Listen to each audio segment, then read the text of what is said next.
Welcome everybody to part 3 of chapter 4, where I would like to talk about how central banks influence the money supply. We'll have a look at one theoretical model which explains how the central bank can influence the money creation process. Let's have a look.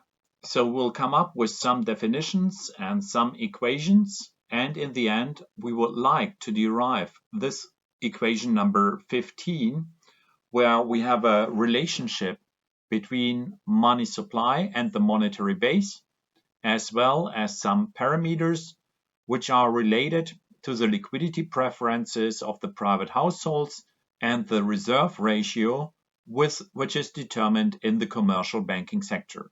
So let's have a look how this model is set up. First of all, it's a case that the monetary base is defined. It is the total number of dollars held by the public as currency in form of banknotes, plus the amount of dollars held by the commercial banks as reserves on accounts with the central bank, R. So the monetary base is equal to the banknotes in circulation plus the reserves. The reserve ratio, RR, is a fraction of deposits that commercial banks hold as reserves. It is determined by the business policies of the commercial banks and laws which are regulating the commercial banking sector.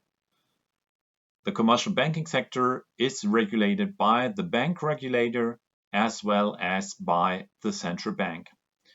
So the reserve ratio is equal to the number of reserves divided by the deposits.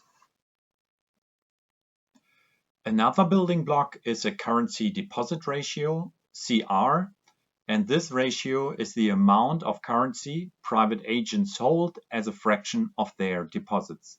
So CR is equal to C over D. So more or less on the right-hand side of this equation, we have the two components which build the monetary aggregate M1.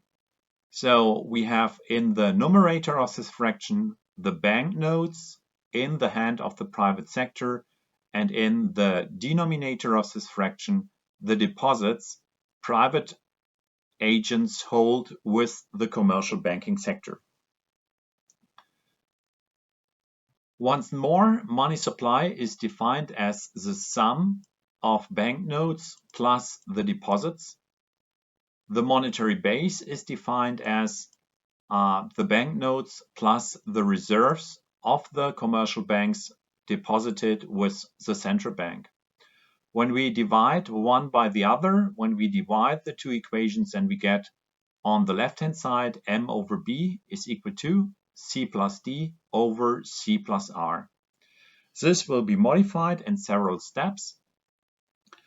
So in the first step, we can multiply through the right-hand side by 1 over D, 1 over D.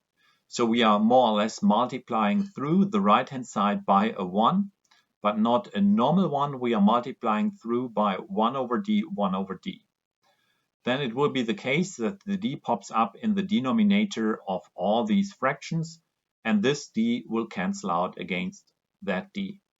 In the next step, we can check our definitions. C over D is equal to CR, the currency deposit ratio. So C over D is equal to CR. And R over D is equal to the reserve deposit ratio. So we can simplify the fraction in the following way, that we are inserting CR for the term C over D and RR for the term R over D. When we want to put this B on the other hand side of the equation, we have to multiply through. We multiply through by B, and then we have isolated M on the left-hand side of the equation, so that we have a relationship between money supply, this fraction, and the monetary base. This fraction here can be condensed in one variable called M, and M is a so-called money multiplier.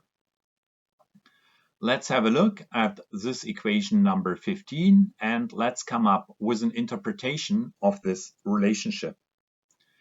So we learn here that money supply depends in a positive relationship on the monetary base. So in case that monetary base increases, also money supply increases. Therefore, the central bank can influence the process of creating money supply by injecting more liquidity by increasing the monetary base. Furthermore, the lower the reserve ratio, the larger M, so the more money can be created. The lower the reserve holding of the commercial banking sector, the more money can be created. And of course, our R can also be influenced by the central bank because the central bank can vary the minimum reserve requirements. Furthermore, the money multiplier is the smaller, the larger the cash preferences of the private households. When the private households get a lot of cash out of the system, then it's the case that the banking system has less liquidity in order to create loans, and therefore the money multiplier will be smaller in case that the cash preference increase. The proof with respect to the last bullet can be found on the next slide, but I'm not going to talk about it. What if the cash preferences are equal to 0?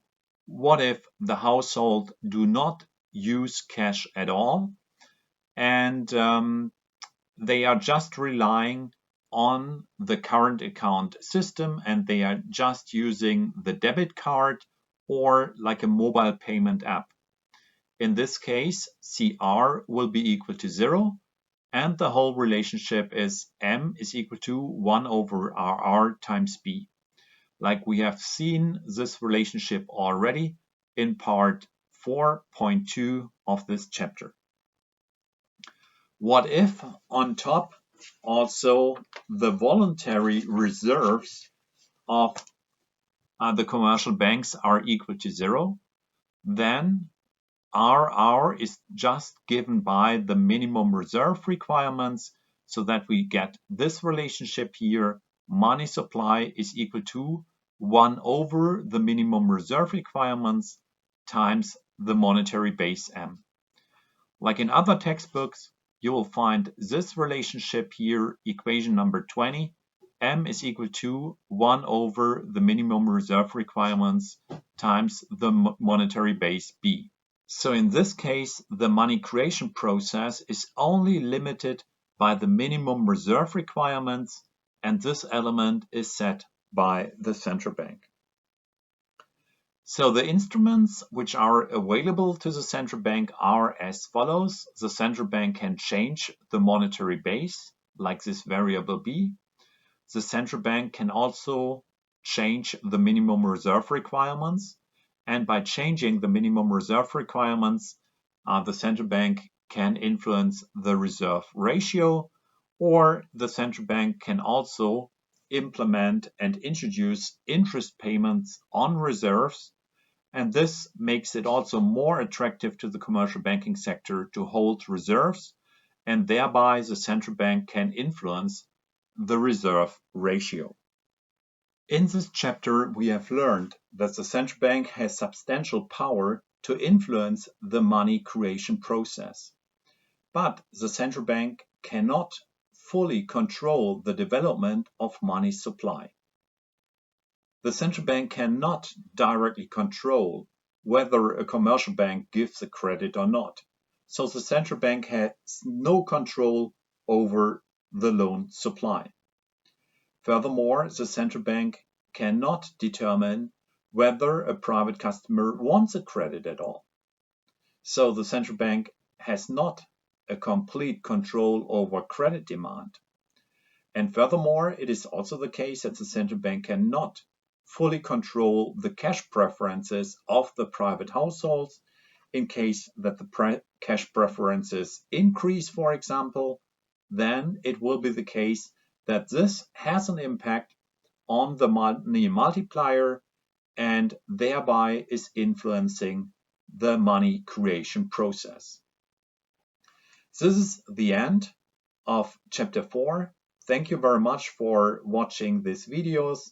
Have a nice day. Bye bye.